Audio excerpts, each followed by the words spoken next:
Hello students, आज हम discuss करेंगे टॉपिक CPM एंड PERT। तो इसको अंडरस्टैंड करने के लिए हमें कुछ बेसिक टर्म्स को जानना होगा। Number 1, network. तो नेटवर्क क्या है? Network it is a graphical representation of logically and sequentially connected arrows end nodes. Network आपका बहुत सारी एक्टिविटीज़ का क्या है, एक लॉजिकली और सीक्वेंशियली कनेक्शन है, right? Arrows shows activity and nodes shows always events. Events are represented by circle, like this is A activity and this arrow shows activity A, and this node is known as tail event. This node, that means this circle, shows head event, and arrows always forward moving, always.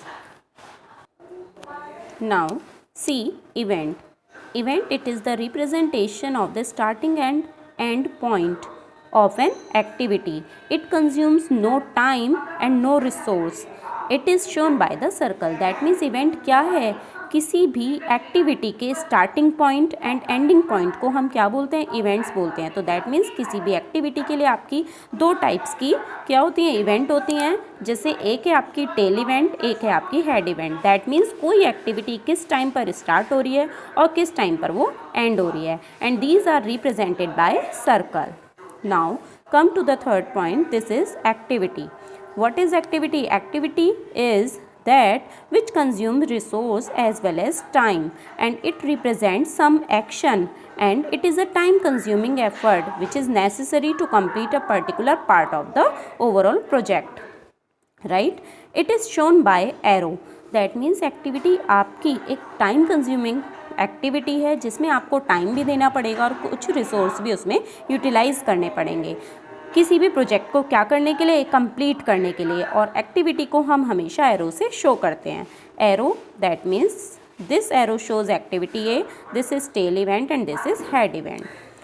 Come to the next, there are two types of event. Number 1 is merge event and number 2 is burst event. See what is merge event? जब किसी भी एक common node पर आकर बहुत सारी activity आपकी मिल जाती हैं तो उसको बोलते हैं merge event. Okay, next is burst event. जब एक कॉमन पॉइंट से, दैट मीन्स एक कॉमन नोड से बहुत सारी एक्टिविटी स्टार्ट होती हैं उसको हम बोलते हैं burst event, right? See activities. Now there are 3 types of activity. Number 1 is preceding, number 2 is succeeding, and number 3 is concurrent. We can understand this by the one example. See this example. This is the table in which we have some activity A, B, C, D, E, and preceding activities are dash A, B, C, and C. That means A activity and its preceding activity is nothing. That means क्या कि इससे A से पहले क्या कोई भी activity start नहीं हो रही है। दैट मीन्स A ही हमारी स्टार्टिंग एक्टिविटी है।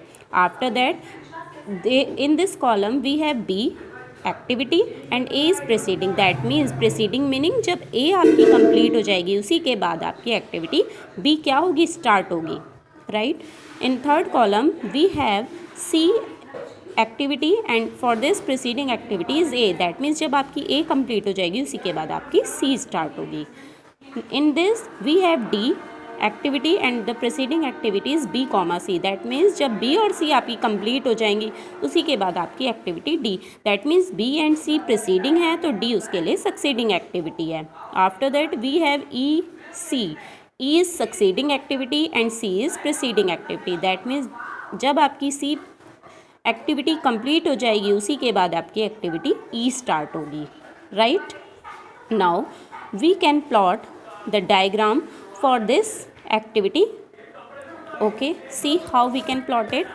See, activity A has no preceding activity. That means we have to start with the activity A, right? This is our A activity.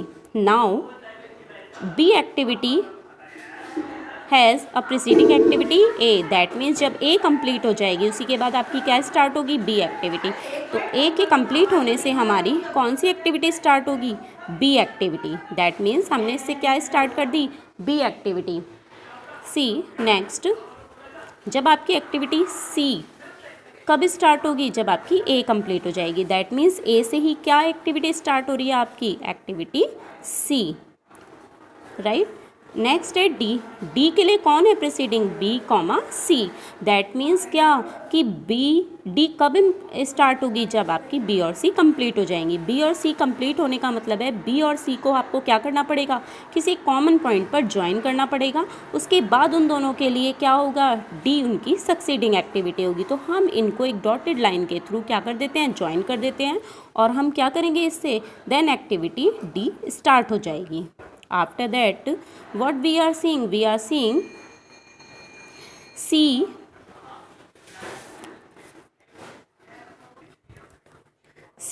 After this, what you are seeing? E is the succeeding activity for the activity C.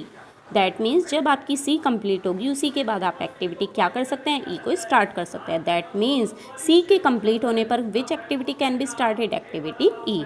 तो this is the graphical representation for the given example. Okay, in this we used this dotted line. What is the meaning of this line?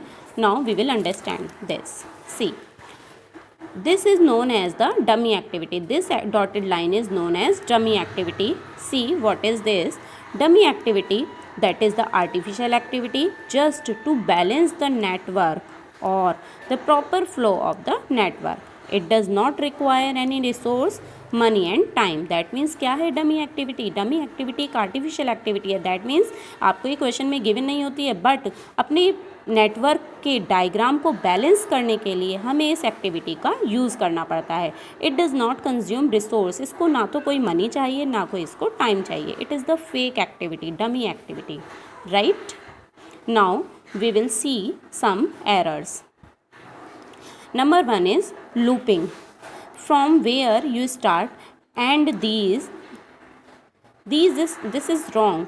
Go from start to end, it is right. That means क्या कि जहाँ से आपने शुरू किया, that means आपने कोई activity करी, उसके बाद आपकी एक्टिविटी ये कंप्लीट होती है, आफ्टर दैट ये एंड दिस।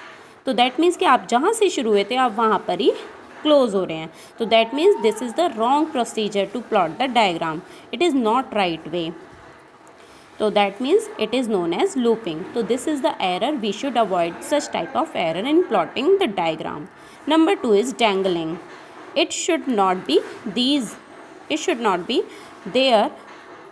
दैट मीन्स क्या कि जब आप एक डायग्राम को प्लॉट करते हैं तो आप देखेंगे सम टाइम तो ऐसी सिचुएशन होगी कि क्या होगा, आपकी कोई एक्टिविटी ऐसे अलग रह जाएगी। दैट मीन्स वो नेटवर्क में जो आप डायग्राम प्लॉट कर रहे हैं उसमें कहीं भी ज्वाइन नहीं होगी। तो such type of error is known as dangling. तो हमें इस टाइप की एरर को प्लॉट करने से क्या करना चाहिए? अवॉइड करना चाहिए, right. See next is redundancy.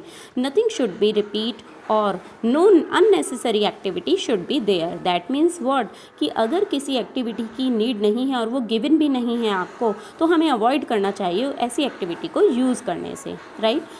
And जब भी आप डायग्राम प्लॉट करेंगे, दैट मीन्स जब भी आप नेटवर्क डायग्राम को प्लॉट करेंगे तो ये चीज़ हमेशा रिमेंबर रखनी चाहिए कि हमेशा किसी भी नेटवर्क को प्लॉट करने में वन स्टार्टिंग पॉइंट होता है एंड वन एंडिंग पॉइंट होता है। दैट मीन्स एक किसी कॉमन पॉइंट से वो स्टार्ट होती हैं और एक कॉमन पॉइंट पर वो एंड होती हैं। अभी हम इसको एक एग्जांपल के थ्रू और अच्छे से क्लियर करेंगे। Now rules of network construction. That means जब हम ये नेटवर्क को प्लॉट करते हैं तो कौन कौन से रूल हमें फॉलो करने चाहिए। Number 1, avoid cross activities. That means हमें एक्टिविटीज़ को इस वे में प्लॉट करना चाहिए कि वो क्रॉस ना करें वो। Number 2, use straight arrows. हम हमेशा कैसे एरोज़ प्लॉट करेंगे? एरोज़ दैट मीन्स हमें curve type arrow, that means इस टाइप के एरो यूज़ नहीं करने चाहिए। Always use straight arrow, right. See number 3, succeeding will start when preceding will end. That means कोई भी सक्सीडिंग एक्टिविटी तभी स्टार्ट होगी जब उसकी प्रीसीडिंग एक्टिविटी क्या हो जाएगी? कंप्लीट हो जाएगी। 4th point, no loop no repetitions. That means कोई लूप नहीं होना चाहिए आपके उसमें और किसी भी एक्टिविटी का रिपीटेशन नहीं होना चाहिए, राइट। तो these are the rules when we will plot network diagram. We have to follow these rules, right. तो see this example. Now we will plot the diagram for this. See this example how we will plot this. We have some activities A. B, C, D, E, F, G, H, I, and for these activities their immediate preceding activities are also given.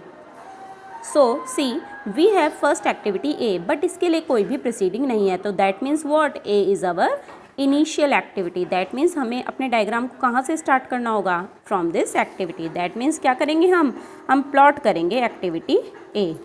After that B is succeeding activity for which? For A activity. तो that means जब A complete हो जाएगी, A is the preceding activity for this B, तो जब आपकी ए complete हो जाएगी तो उसके बाद आप क्या करेंगे? बी को प्लॉट करेंगे. तो ए की कंप्लीट होने पर हमें क्या करना है? We will plot B, right. Now C is the succeeding activity for this activity A. That means क्या? C भी कहाँ से? That means C कहाँ से शुरू होगी? जब A आपकी कंप्लीट हो जाएगी. तो A हमारी ऑलरेडी यहाँ कंप्लीट है, तो इसी से हमें क्या स्टार्ट करना पड़ेगा? Activity C. Now we have D. D have no preceding activity. That means D के लिए कोई भी प्रिसीडिंग एक्टिविटी नहीं है. इसका मतलब क्या? कि डी भी आपकी कहाँ से ही स्टार्ट हो रही है? जहाँ से आपकी ए स्टार्ट हो रही है. तो दैट मीन्स हमें क्या करना पड़ेगा? हमें डी को प्लॉट करना पड़ेगा. Now E is the preceding activity. E is succeeding activity for this D. तो that means क्या? जब D कंप्लीट हो जाएगी तब आपकी कौन स्टार्ट होगी? E स्टार्ट होगी. तो that means क्या करें हम अपनी एक्टिविटी प्लॉट कर रहे हैं E. This is our E activity. Now activity F is the succeeding activity for which activity is B, C, E. That means B, C, E आपकी प्रिसीडिंग एक्टिविटी है. किसके लिए? एक्टिविटी F के लिए. तो क्या करना पड़ेगा आपको? B, C, E को किसी एक कॉमन पॉइंट पर ज्वाइन करना होगा.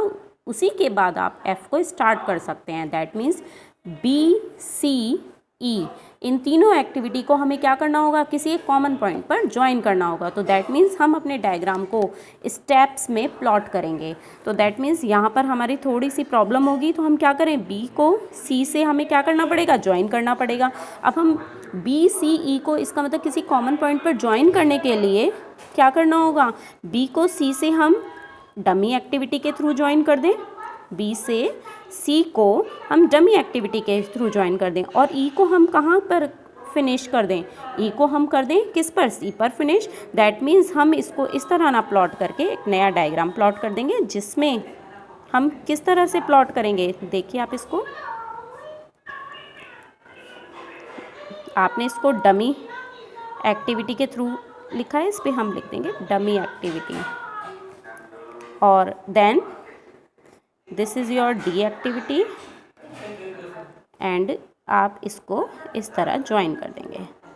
तो ये हमें क्या करना पड़ेगा? ये हमें प्रैक्टिस से क्लियर होगा कि हमें अपने नेटवर्क डायग्राम को किस तरह प्लॉट करना है, राइट. तो अब आप क्या देख रहे हैं कि B, C, E किसी एक कॉमन पॉइंट पर ज्वाइन हो गए हैं, जिससे कौन सी एक्टिविटी उसके लिए सक्सीडिंग एक्टिविटी है? नाउ इनके लिए सक्सीडिंग एक्टिविटी है आपकी F. तो अब आप यहाँ से क्या प्लॉट करेंगे? Activity F. Now what you are seeing, H is C. Now C, G is the succeeding activity for this F. तो that means F से आपको कौन सी एक्टिविटी स्टार्ट करनी होगी? Activity G. Now H is our succeeding activity for this activity D. तो that means क्या? D से आपकी कौन सी एक्टिविटी स्टार्ट होगी? D से आप एक्टिविटी स्टार्ट करेंगे H. तो आपने कौन सी एक्टिविटी स्टार्ट करी? H. Now what we are seeing, I is the succeeding activity for G and H. That means अब हम क्या देख रहे हैं? G और H को किसी कॉमन पॉइंट पर आपको ज्वाइन करना पड़ेगा. उसी के बाद आप एक्टिविटी I स्टार्ट कर सकते हो. तो दैट मीन्स क्या? हम अपने H को किस तरह से लेकर जाएंगे? हम अपने H को इस तरह प्लॉट करेंगे, नॉट इन दिस डायरेक्शन. हम अपने H को इस तरह प्लॉट करेंगे और H और G आपकी क्या है? प्रिसीडिंग एक्टिविटी है for this activity I. Okay. तो हम अपने नेटवर्क में जब करेंगे तो इस तरह की एरर को अवॉइड करेंगे और उसको स्टेप्स में या एक रफली डायग्राम प्लॉट करके final diagram, clear diagram plot करेंगे. Okay. What in this we are seeing, there is only one initial node and one ending node. तो हमें इस बात का ध्यान रखना है कि हमारे क्वेश्चन में एक ही स्टार्टिंग पॉइंट होना चाहिए और एक ही एंडिंग पॉइंट होना चाहिए. तो ये आपके नेटवर्क डायग्राम को प्लॉट करने के रूल्स हैं. ओके. नाउ अब हम नेक्स्ट क्लास में डिस्कस करेंगे CPM how we can find critical path for the problem.